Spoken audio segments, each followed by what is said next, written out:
Happy Thursday, scholars.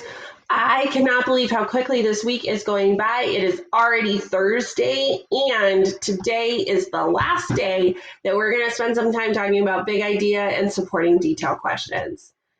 Today, we're going to do a really quick review because we've been talking about this all week, about the difference between big idea and supporting detail questions. And then you, my friends, are going to take an Illuminate quiz. Get excited. You got this. You're going to do so great. You've been working so hard. It has been so exciting to see all of the material that you guys have been creating throughout this past week. You got this. So remember, when we're looking at questions at a nonfiction text, we know that they can either be big idea questions or supporting detail questions. Big idea questions are going to be questions that we can answer by looking at our graphic organizer, our making text that seem very complicated, simple organizers. In these organizers, we're going to have questions. We're going to see things about the main idea, the purpose that the author had when they included something, the organization and structure, visual information, text features, and their claims and their opinions. Whenever we see a question that's asking us about any of these things, we know that it's a big idea question, and we know that we need to go back into our organizer to actually read what we wrote to find the answer to our question. We can also see that we have supporting detail questions. Supporting detail questions are questions that we're going to ask about a specific text. These are questions that are going to ask us to identify evidence, find facts, make inferences, or even defining a word. We know that they're coming from a specific text because that question wouldn't make sense if we were reading a different article. So let's look at this example. Which sentence from the passage supports the inference that bees are beneficial? Would I ever see that question in a text about Jimmy Connors, the tennis player? No, it wouldn't make sense. That's how I know it's a supporting detail question. It's a question about a specific text.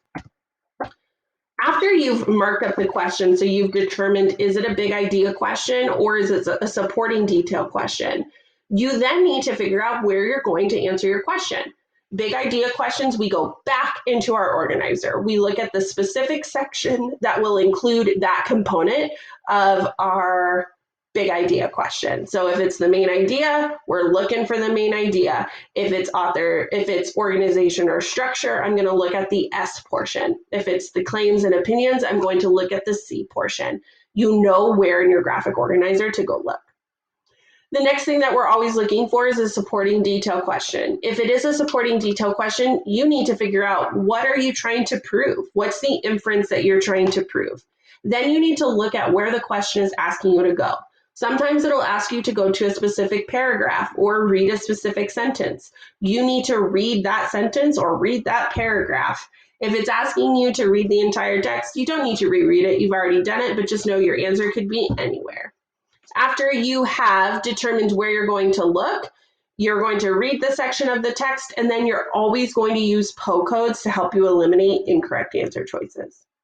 Guys, we have been practicing this for now 3 days with 3 different texts. You are so ready to crush this Illuminate assessment.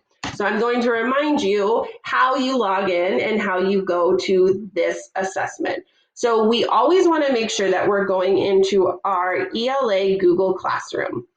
When we see the announcement, you're going to see that there is a hyperlink to sign in with your Google account. When your screen won't look like this, but mine does.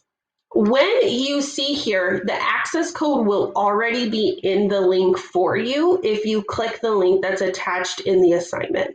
The next thing you need to do is input your student login. Some of you have this memorized, some of you still don't. So I'm going to show you how you figure out how to find your student ID. So remember, you're going to go back to your Google Classroom, you're going to click classwork. And under student login info, I shared a document with you. So again, today I'm going to pretend like I'm Natalie.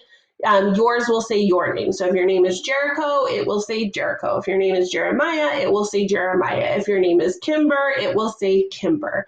You're going to click your login information, and when you do, you're going to see a Google Doc. Once you click that Google Doc, your Illuminate login information will be in there. Once you have your student ID, you'll input your student ID here, click next, and then you'll get started on your assessment. Guys, You got this. You're going to do a great job working on your assessment for tomorrow, or sorry, for Friday. My goodness. Wait, no, for Thursday. Oh, Mrs. Lardner. This should say Thursday. I'm just going to change that right now. Thursday, because today's not Friday yet. Sorry, guys. Thursday, the 23rd. So for today, Thursday, you are completing your Illuminate assessment. I know you're going to do a great job. Please hop onto office hours if you have any questions. I'm looking forward to seeing you for our video tomorrow. I know you guys are going to do a great job. See you later.